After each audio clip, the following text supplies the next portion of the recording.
Hello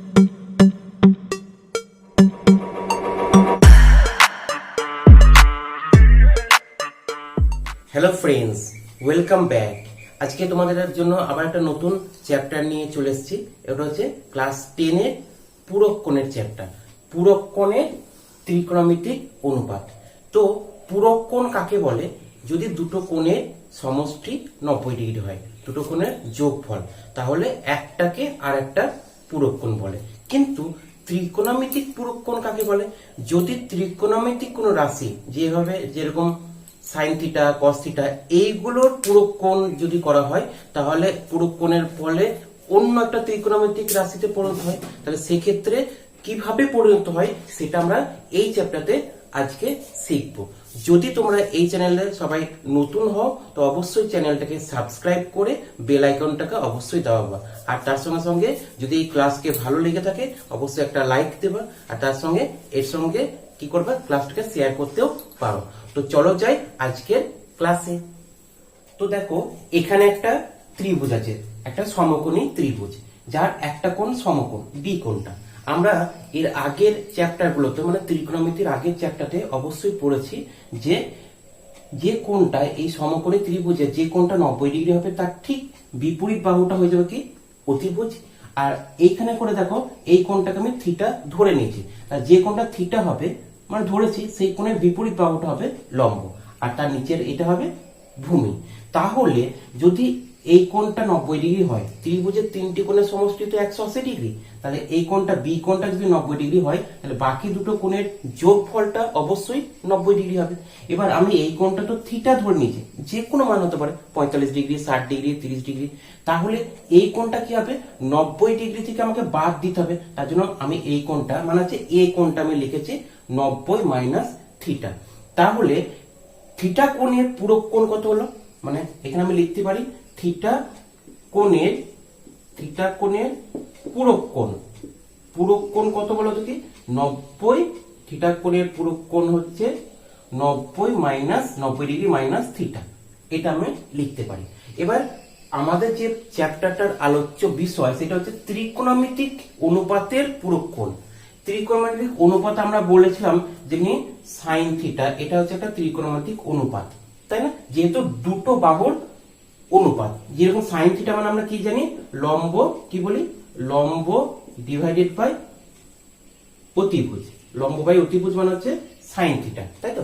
এবার দেখো, যদি এইটা থিটা হয়, তাহলে লম্ব যদি এটা হয়, যদি এইটাকে এই 90 মাইনাস থিটা, এটাকে তুমি ধরে নিয়েছো থিটা, তখন তো এই যে যেটা ভূমি, সেটাই তো লম্ব হয়ে যাবে, আর যেটা লম্ব ছিল সেটা ভূমি হয়ে যাবে। অতিভুজটা যেমনকার তেমনই আছে। তাহলে সেক্ষেত্রে তো কোণগুলার এই সাইন থিটা, যেটা আমি লম্ব বাই অতিভুজ ধরছিলাম, সেই সাইন থিটার মানটাও তো পাল্টে যাবে। এই ক্ষেত্রে কি হয়, যে সাইন থিটা যদি এটা হয়, তাহলে সাইন যদি 90, মানে সাইন 90 মাইনাস থিটা, এটা মানে কত হবে? তাহলে 90 মাইনাস থিটা মানে এইটা, এই কোণটা, তাই না? তাহলে এই কোণটা হলে লম্ব কোণটা হবে এইটা হবে, তাই না? তাহলে লম্ব এটা কোনটা বলতো, বিসি ডিভাইডেড বাই অতিভুজ কোণটা এসি হলো। আর যদি সাইন থিটার মানটা এটা হতো, মানে থিটা হতো, তাহলে লম্বটা কোনটা হতো, এ বি, আর অতিভুজটা যেমনকার তেমনই আছে এসি। তাহলে এখানে বুঝতে পারছো যে থিটা কোণটার পরিবর্তনের জন্য আমাদের লম্ব এবং ভূমিগুলোও পরিবর্তন হয়ে যাচ্ছে। এই ক্ষেত্রে তুমি দেখো যে সাইন 90 ডিগ্রি মাইনাস থিটা, এইটা সমান বিসি বাই এসি। আমরা এই ত্রিভুজকেই ধরে, যদি এই কোণটাকে থিটা ধরেই যদি আমরা ক্যালকুলেশন করি, তাহলে বিসি মানে এই ক্ষেত্রে কত বলতো, ভূমি। বিসি মানে হচ্ছে ভূমি, আর এসি মানে হচ্ছে অতিভুজ, তাই না? এবার বলতো, ভূমি বাই অতিভুজ মানে কোন ত্রিকোণমিতিক রাশিটা হয়, সেটা হচ্ছে কস থিটা। তাহলে কি দেখলাম, যে থিটা কোণটাকে আমি যদি কোণ হিসাবে ধরে আমি বাকি সমস্ত ক্যালকুলেশন গুলা করি, তাহলে সাইন 90 মাইনাস থিটা সমান হচ্ছে কস থিটা। তাহলে একটা কোণের পূরক কোণ আর একটা ত্রিকোণমিতিক কোণ হয়ে যাচ্ছে না? তার জন্য এটার নাম হচ্ছে পূরক কোণের ত্রিকোণমিতিক অনুপাত। তাহলে বাকিগুলা কি হবে, ট্যান 90 মাইনাস থিটা, এটা মানে কত হবে, ওই ওই এইভাবে আমরা যদি ক্যালকুলেশন করি তাহলে সেটাও হবে কট থিটা। আমি আর বের করে দেখাচ্ছি না।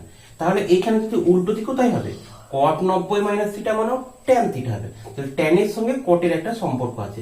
আর একটা হচ্ছে সেক, সেক 90 মাইনাস থিটা সমান হবে কি কোসেক, কোসেক থিটা।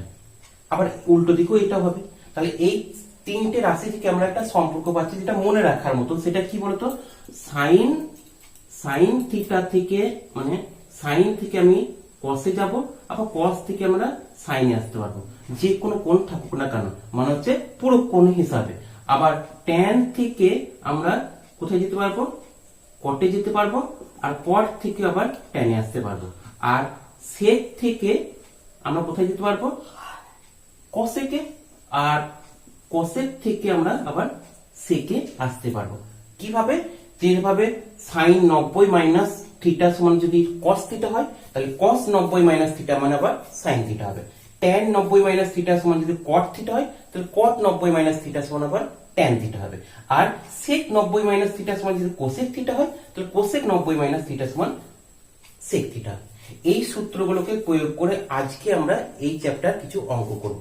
তো চলো যাই এখন ওই কোষে দেখি চ্যাপ্টারে। তো আমরা কোষে দেখি 24 এর একের 1 নম্বর অঙ্কটা বার করি, মানে মান নির্ণয় করি। এখানে কি মান নির্ণয় করব, দেখো বলেছে সাইন 38 ডিগ্রি, 38 ডিগ্রি আর কস 52 ডিগ্রি।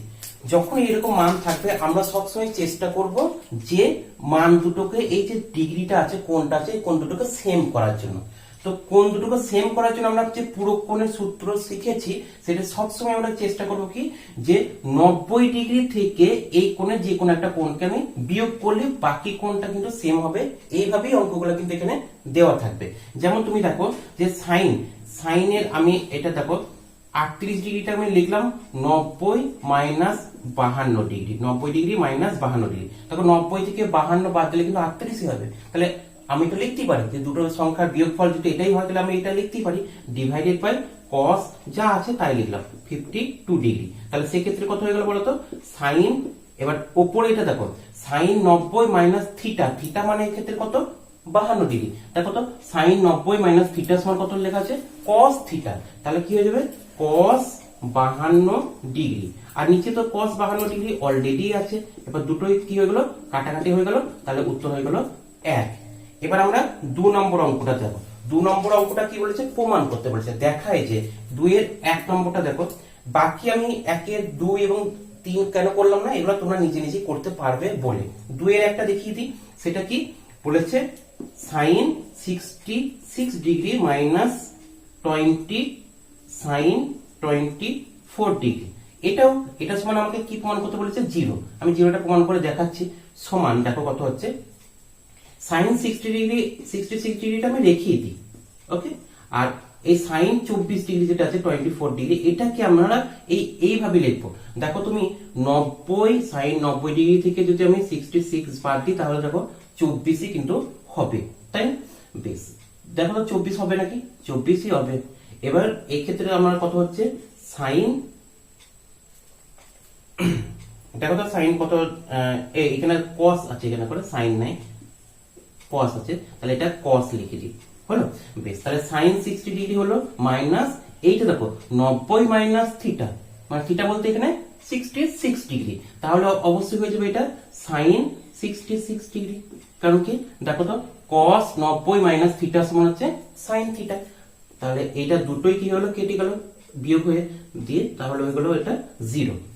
তোমরা বাকি এখানে করে 2, 3, 4, 5 এগুলো একই রকম ভাবে করতে পারবা। এবার দেখো যে আমরা 3 নম্বর অঙ্ক চলে এসেছি। 3 এর বলেছে কি আলফা এবং বিটা দুটো পরস্পর পূরক কোণ, পূরক কোণ হলে তাদের যোগফলটা হবে অবশ্যই হবে 90 ডিগ্রি। তাহলে আলফা প্লাস বিটা সমান হচ্ছে 90 ডিগ্রি। আলফা সমান আমি বলতে পারি বিটাটা ওইদিকে নিয়ে গিয়ে 90 মাইনাস বিটা, এটা আমি করে রাখলাম। এবার 1 নম্বর অঙ্কটা বলেছে যে sine square alpha plus cos square alpha সমান 1 হবে, sine square alpha plus cos square beta সমান 1 হবে। এটা তোমরা প্রমাণ করে দেখাও। কি করে, খুব সহজ থাকবে আগেকার মতন, যে sine square alpha plus sine square beta যেটা আছে সেটাকে আমি লিখতে পারি, এটা দেখো সাইন স্কোয়ার বিটাটাকে আমি লিখতে পারি কি বলতো 90 মাইনাস আলফা। এই যে যেহেতু আলফা প্লাস বিটা সমান 90 ডিগ্রি দিয়ে আছে তার জন্য। এবার তুমি দেখো যে সাইন স্কোয়ার আলফাটাকে সাইন স্কোয়ার আলফায় রেখে দিলাম, আর এই সাইন স্কোয়ারটা তুমি ধরো নেই, তাহলে সাইন 90 মাইনাস আলফা মানে কি হবে, এই থিটা আলফাটাকে থিটা ধরো, 90 মাইনাস আলফা মানে কত হবে কস, তাহলে হবে কি এটা হবে কস, আর স্কোয়ার তো আছে তাহলে কস আলফা, তাহলে sine square alpha plus cos square alpha মানে কত 1, তাহলে এটা হয়ে গেল কি রাইট হ্যান্ড সাইড। এবার আমরা 4 নম্বর অঙ্কটা চলে আসি। তোমরা 3 আবার বাকি অঙ্কগুলো নিচে নিচে করতে পারবা। 4 নম্বর অঙ্কটা কি বলেছে, বলেছে সাইন 17 ডিগ্রি, সাইন 17 ডিগ্রি সমান এক্স বাই ওয়াই। তাহলে তোমাকে প্রমাণ করতে বলেছে যে sec 17 degree minus sine 73 degree সমান একটা বলেছে কি X square by Y into root over X Y square minus X square, এটা আমাকে প্রমাণ করতে বলেছে। তো দেখো কিভাবে করব। প্রথমে আমাকে কি জানা দরকার, যে এই ডিগ্রি গুলোকে সেম করে রাখা দরকার। তাহলে এখানে যদি 17 ডিগ্রি দিয়ে আছে তাহলে 17 ডিগ্রিটাই রেখে দিই। তাহলে এখানে কি করলাম, সেক 17 ডিগ্রি মাইনাস সাইনটাকে কি করতে পারি, যে সাইন 90 মাইনাস 17, দেখো 90 মাইনাস 17 মানে কিন্তু 73 ডিগ্রি হবে। ওকে বেশ, এবার সেকটাকে আমি কি করতে পারি বলো তোকে, সেক যা আছে তাই রেখে দিলাম, সেক 17 ডিগ্রি মাইনাস সাইনটা হয়ে যাবে 90 মাইনাস এটা মানে কত হবে cos 17 ডিগ্রি একইভাবে। ওকে, এবার সেকটাকে আমি লিখতে পারি কি 1 বাই cos, অবশ্যই 1 বাই cos 17 ডিগ্রি। এটা কিন্তু পুরো কোণের নয়, এটা কিন্তু আগের চ্যাপ্টারকার অঙ্ক। যদি আগের চ্যাপ্টারগুলো তোমরা না দেখে থাকো তো আগের ক্লাসগুলোকে তোমরা কি করতে পারো, এই চ্যানেলে প্লে লিস্টে গিয়ে দেখে তখন এইগুলোকে আবার আসতে পারে, তাহলে বুঝতে সুবিধা হবে। তাহলে 1 বাই cos মানে হচ্ছে সেক, আর এখানে cosটা যা আছে তাই রেখে দিলাম। ওকে, এবার তুমি কি লসাগু করতে হবে, কি হয়ে গেল লসাগু করলে cos 17 ডিগ্রি, আর এটা হবে 1 মাইনাস cos স্কয়ার 17 ডিগ্রি হবে, তাই না? তাহলে সমান কত হবে 1 মাইনাস cos স্কয়ার মানে আবার sin স্কয়ার, সেটাও আগের চ্যাপ্টারতে আমরা শিখেছি।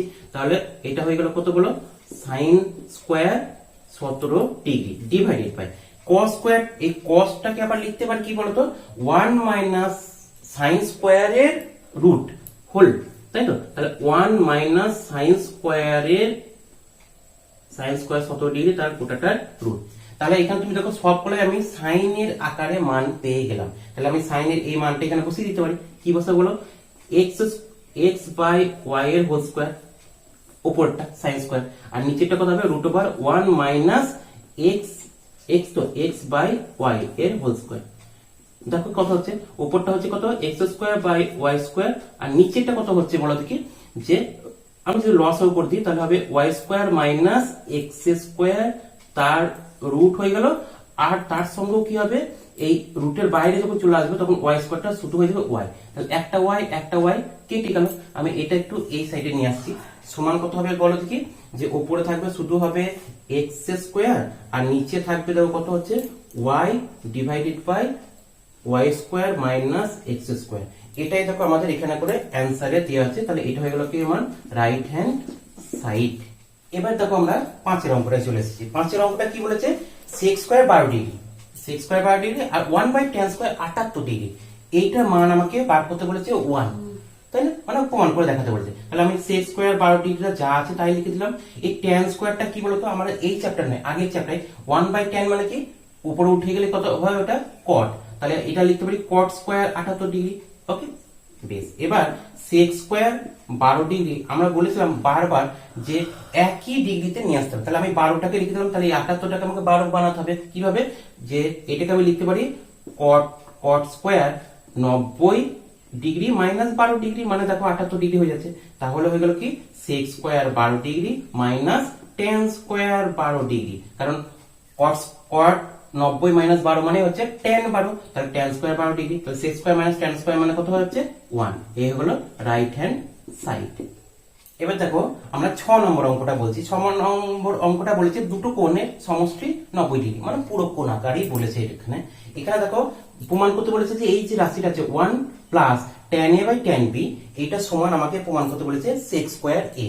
তাহলে আমাকে কি করতে হবে, b টা কি a এতে পরিণত করতে হবে এই সূত্র অনুযায়ী। তাহলে b কোণ মানে কি 90 মাইনাস a, এটা লিখতে পারি। তাহলে আমি এখানে কি লিখবো, যে 1টা 1 এ রেখে দিলাম, tan a টা tan a রেখে দিলাম, শুধু b টাকে আমি কি করলাম, যে b টাকে আমি লিখলাম tan 90 minus a, 90 minus a মানে দেখো b, ঠিক আছে?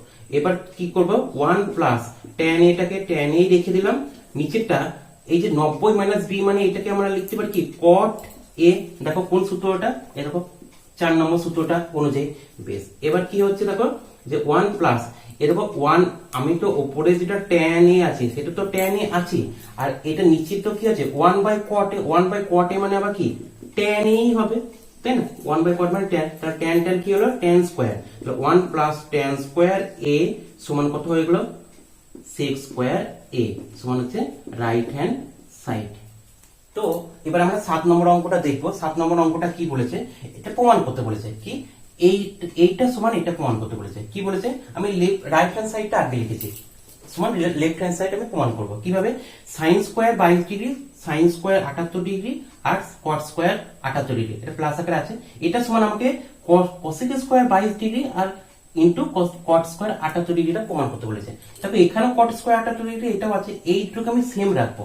আর এই যে 22 যেটা আছে এখানে 22টাকে আমি পরিবর্তন করার চেষ্টা করব। কিভাবে দেখো একবার, কি আছে sin স্কয়ার 22 ডিগ্রিটা যা আছে তাই লিখলাম 22, আর এই sin স্কয়ার 78 ডিগ্রিটা আমি কি লিখতে পারি sin স্কয়ার 90, দেখো 90 ডিগ্রি মাইনাস 22 ডিগ্রি, এটা সমান 78 ডিগ্রি হয়ে গেল। আর cot স্কয়ারটা যেমনই আছে তেমনই লিখে দিলাম, কিছু পরিবর্তন করলাম না। এটা হয়ে গেল কত দেখো sin স্কয়ার 22 ডিগ্রি। এবার sin স্কয়ার 90 মাইনাস 22 মানে হয়ে গেল cos স্কয়ার, তো cos স্কয়ার 22 ডিগ্রি। আর এখানে হচ্ছে ডিগ্রি গুলো লিখলাম না, cot স্কয়ার এইটা হলো। বেশ, এবার তুমি দেখো sin 22 ডিগ্রি আর cos 22 ডিগ্রি, তবে নাকি এটা হচ্ছে 1 sin 22 degree plus cos 22 degree মানে sin square 22 degree plus cos square 22 degree, আর এটা হয়ে গেল cot স্কয়ার 78 ডিগ্রি। ওকে, এবার তুমি দেখো যে আমি এখান থেকে cot স্কয়ারটাকে কমন নিলাম। এবার তুমি বলো যে কেন কমন নিলাম এখান থেকে cot স্কয়ারটাকে, তার কারণ দেখো এখানে করে cot স্কয়ার সঙ্গে গণিত আছে, ইনটু আছে, তাহলে কমন নিলে আমার এখানে কি আসবে 1 by cot square 68 degree plus, তাই না, কত হবে 1, এটা হয়ে যাবে। বেশ, এবার দেখো cot স্কয়ার 78 ডিগ্রিটা যেমন আছে তেমন লিখলাম। এই cot স্কয়ার 78 ডিগ্রি মানে কত বলো দেখি, এটাকে যদি 22 ডিগ্রিতে পরিণত করি তাহলে কি হবে 1 বাই tan স্কয়ার 22 ডিগ্রি হবে। কেন, কারণ 90 মাইনাস 22 মানে হচ্ছে tan, এবার প্লাস 1। এবার কি করব, cot স্কয়ার 78 ডিগ্রিটাকে যেমন আছে 68 ডিগ্রিটা যেমন আছে তেমনই লিখলাম। এইখানে tan স্কয়ার 22 ডিগ্রিটা উপরে গেলে কি হবে, tan এর মান কত হয়ে যাবে cot স্কয়ার, তার মানে হয়ে যাবে এটা cot স্কয়ার 22 ডিগ্রি প্লাস 1। ওকে, এবার তুমি বলো cot square minus cot square theta minus 1 এই প্লাস 1 মানে কি cosec স্কয়ার থিটা, তাহলে এটা হয়ে গেল কি cosec স্কয়ার 22 ডিগ্রি আর 78 ডিগ্রি তো এই 68 ডিগ্রি তো গুণ আকারে আছে, cot স্কয়ার বা 68 ডিগ্রি, এটা হয়ে গেল আমার লেফট হ্যান্ড সাইড, কারণ আমি রাইট হ্যান্ড সাইড থেকে প্রমাণ করার চেষ্টা করেছি। তো আজকে আমরা এই পর্যন্ত করলাম 7 নম্বর অঙ্ক, বাকি 8 নম্বর থেকে বাকি অঙ্কগুলো আমরা আগামী ক্লাসে করব। যদি তোমরা এই চ্যানেলে নতুন হও অবশ্যই চ্যানেলটাকে সাবস্ক্রাইব করো, বারবার বলছি। আর তার সঙ্গে এই ক্লাসটা কেমন লাগলো তোমরা অবশ্যই কমেন্ট করো। কমেন্ট তোমরা একদমই করছো না, তোমাদের কাজটা তোমরা অবশ্যই করার চেষ্টা করো, আমার কাজটা আমি করার চেষ্টা করছি। আর যদি ভালো লাগে ক্লাসটাকে অবশ্যই একটা লাইক দিয়ে দিও, আর এই ক্লাসটাকে তোমাদের বন্ধুদের মধ্যে শেয়ার করে দাও। তোমাদের ক্লাসের প্রত্যেকটা বন্ধুকে শেয়ার করে দেবে, যাদের যাদের ফোন আছে বা যারা যারা ইন্টারনেট চালায় বা ইউটিউব চালায় তাদেরকে তোমরা শেয়ার করে দেবে। তো আজকের এই ক্লাসের জন্য বা ক্লাস দেখার জন্য সবাইকে অনেক অনেক ধন্যবাদ।